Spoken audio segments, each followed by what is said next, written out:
और हमारे साथ मोहम्मद अली शाह साहब भी जुड़े हुए हैं, रक्षा विशेषज्ञ। सर, स्वागत है आपका। हम लोग चर्चा इसी पर कर रहे हैं। पिछले 22 तारीख को जो ये घटना घटी, उसके बाद से लगातार जो परिस्थितियां आ रही हैं, जो फैसले लिए जा रहे हैं, कूटनीतिक रणनीतिक फैसला लिया गया और उसका असर भी देखने को मिल रहा है। पाकिस्तान उससे तिलमिलाया हुआ है और सिंधु जल संधि के रद्द होने के बाद तो अब प्रधानमंत्री वहां के शहबाज शरीफ भी धमकी देने की कोशिश कर रहे हैं। बिलावल भुट्टो सिंधु नदी के किनारे से लोगों को संबोधित करके धमकी दे रहे हैं कि दरिया खून की नदियां बहा देंगे। इस तरह की गिदड़ भभकी दे रहे हैं वो, यानी कि बौखलाहट उनके अंदर पानी रोकने का दिखाई देने लगा है।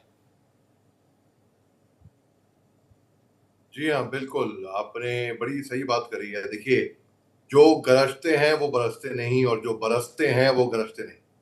हमने बिलावल भुट्टो जरदारी को देखा अभी, अपने आप के बारे में क्या कार्टून बना रहा है वो बंदा। इमेच्योर तो है ही है, बस चंद तालियां बटोरने के चक्कर में अपने अवाम को बेवकूफ बना रहा है और वहां की अवाम बेवकूफ भी बन रही है। क्या उनको पता है कि ट्रीटी का मतलब क्या होता है?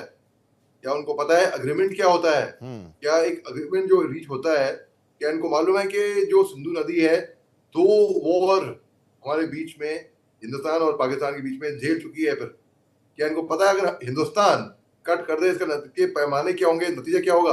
ये बेवकूफ है ये बिलावल भुट्टो जरदारी। उसको और उनकी आवाम और ज्यादा बेवकूफ तभी कहते हैं कि पढ़ो, लिखो, समझो, तब बयान दो। ये भड़क भड़क के बयान दे रहा है और ऐसी धमकी अपने आप को एक्सपोज कर दिया है बिलावल भुट्टो जरदारी ने कि पहली बात तो इग्नोरेंट है, दूसरी बात उसने जो धमकियां दी ना, या तो यहाँ पे सिंधु नदी का पानी बहेगा या तो खून बहेगा। खून किसका बहेगा? वो किसकी बात कर रहा है वो? हमारा ना, सपने में भी कल्पना भी मत करो, तस्वीर भी मत करो। अपने ही लोगों से अगर आपको लगाव नहीं है, अपने लोगों का आप खून बहाओगे। और देखिए, हम कुछ भी इनको हम हजारों रिप्लाई दे सकते हैं, वी रिजर्व द राइट, वो हमारे ऊपर है। ये ट्रीटी कब साइन हुई, कुछ उसको इतिहास पता ही नहीं होगा इस बंदे को। सिंधु नदी ट्रीटी क्या है, बिलावल भुट्टो जरदारी को 100% मैं लिख के दे रहा हूं आपको, उसको पता ही नहीं है बंदे को। तो ये अपने आप को एक्सपोज कर रहे हैं। रही बात शहबाज शरीफ की, the lesser said the better.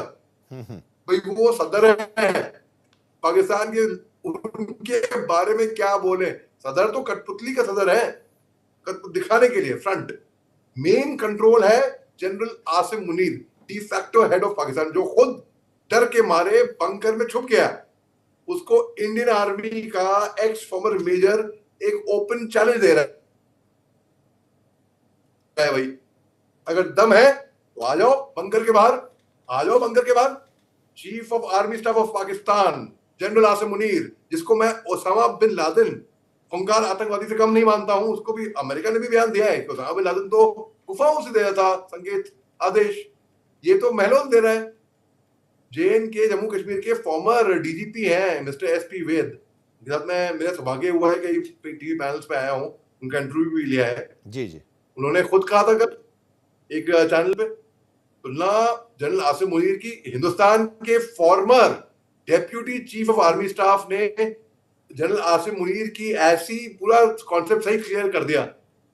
General के भाई एक यूनिफॉर्म में जो जनरल आसिम मुनीर ने तकरीबन एक हफ्ते पहले जो बयान दिया था ना, हिंदू और मुस्लिम को बांटने के लिए, वैसे ही घटना घटी पहलगाम में। ऊपर से ये लोग ना इतने, क्या बताऊं आपको मैं, कलीज हैं कि 99 में जब पाकिस्तान सिपाही सैनिक मारे गए थे ना, इन्होंने उनको पहचानने से इनकार कर दिया।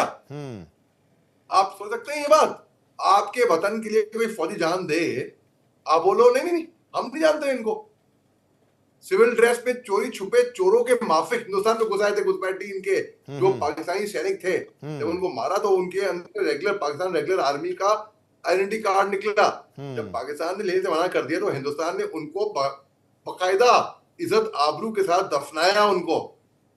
और उन्होंने हमको क्या दिया? उन्हें लेफ्टिनेंट सौरभ कालिया का शव काट के दिया हमको। मैं कोई बहुत दुख हो रहा है ये कहते हुए, बहुत दुख हो रहा है। ये लोग कभी कोई ट्रीटी का आदर करे ही नहीं है।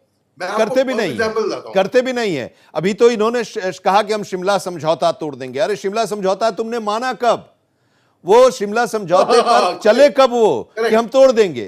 करेक्ट, हाँ करेक्ट सर, करेक्ट। मैं आपको बताऊं एक बात, ये पर्सनल एग्जांपल है। मैंने फौज जब मैं ज्वाइन करी, मैं 2002 में आया था ट्रेनिंग करने के लिए फौज में। 2003 में ना, जब मैं सरहद पे था, महज 30 मीटर के फासले पे था, तब सीज फायर नहीं हुआ था हिंदुस्तान और पाकिस्तान के बीच में। तो यहाँ पे हमारी पोस्ट और यहाँ पे पाकिस्तान की पोस्ट, बीच में फेंसिंग, ठीक है। तो ये लोग धड़ाधड़ फायरिंग करते थे। ठीक है, सीज फायर नहीं हुआ था, समझ लिया। एक बार सीज फायर हो गया तो आप आदर करो सीज फायर का। सीज फायर का उल्लंघन बेमतलब में क्यों करते हो आप? इसके लिए करते हैं ये लोग, अगर जब इनके घुसपैठी जा रहे होते हैं, वो कवर फायर देने के लिए वहां से धड़ अब जब सीज फायर हो गया तो तरक्की होगी। अरे घुसपैठियों को कैसे घुसाड़ेंगे हम?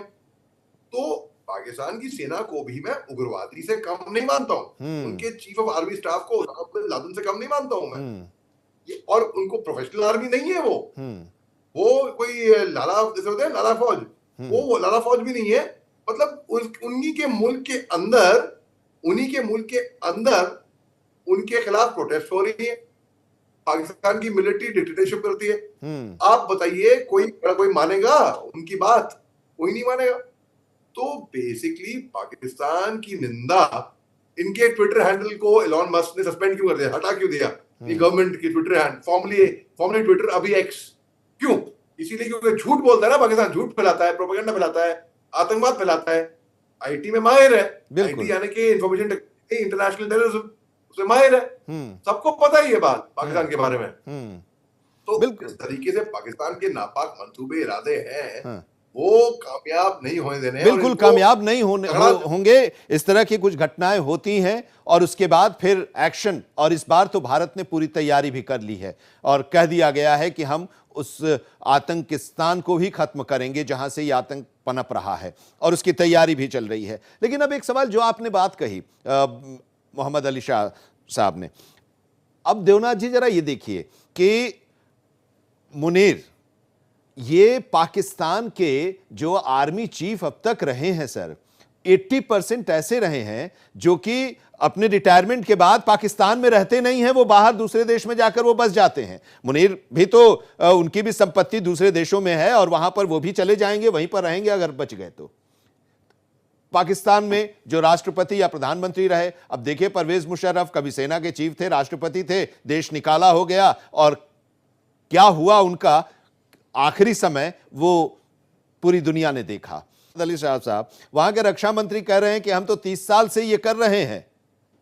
उन्होंने स्वीकार कर लिया कि हम तो आतंकवाद को बढ़ावा दे रहे हैं, आतंकियों को हम भेज रहे हैं, रक्षा मंत्री कह रहे हैं, और प्रधानमंत्री कह रहे हैं कि पहलगाम के साथ हमें न जोड़ा जाए। ये लोग ना एक पेज पे नहीं है, क्योंकि ये झूठ बोलते हैं। Twitter account, x account, formally Twitter suspend किया गया है। ये लोग एक नंबर के झूठे हैं, मकार हैं, लेकिन इनकी का झूठ जो है दुनिया जान चुकी है, एक्सपोज हो चुके हैं बिल्कुल ये। तो जो जिस तरीके से ये चाले चलते हैं, ये कोशिश कर रहे हैं, सब पता है। अच्छा, क्या इनको पता नहीं होगा कि ये ऐसी घृणीय हरकत करेंगे हिंदुस्तान के साथ? हिंदुस्तान इनके ऊपर सर्जिकल स्ट्राइक या एयर स्ट्राइक नहीं कर देगा जी, पक्का पता होगा, तैयारी पूरी होगी इनकी।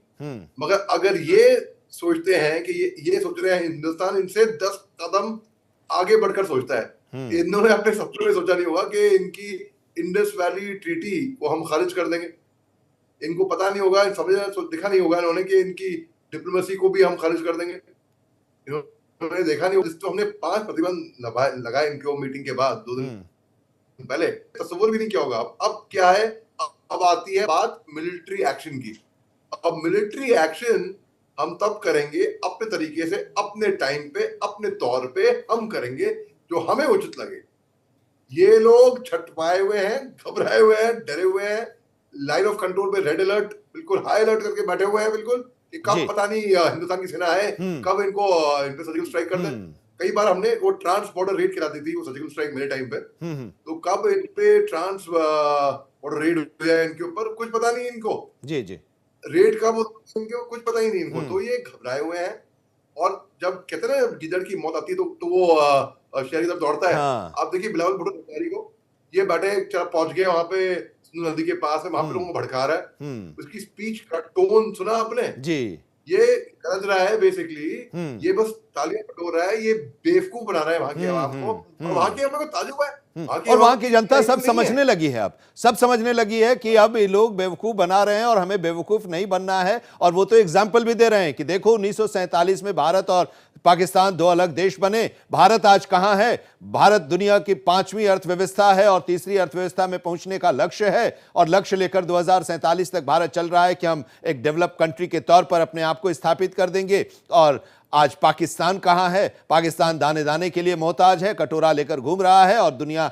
के लोग उसे मदद नहीं कर रहे हैं, अलग थलग छोड़ दिए हैं। तो पाकिस्तान की जो आवाम है वो भी अब समझ रही है, और इसी की वजह से वो बिलबिलाए हुए हैं। और बिलावल जाकर सिंधु नदी के किनारे लोगों को जोड़ने की कोशिश करें, समझाने की कोशिश करें, लेकिन उसका कोई फायदा दिखाई नहीं दे रहा है। वो गीदड़ भभकी है, वो डरे हुए हैं, और भारत ने अब एक्शन लेना भी शुरू कर दिया है। बहुत बहुत शुक्रिया हमारे साथ जुड़ने के लिए यूके देवनाथ जी, आपका भी, और शुक्रिया मोहम्मद अली शाह साहब, आपका भी हमारे साथ जुड़ने के लिए, इस चर्चा के लिए।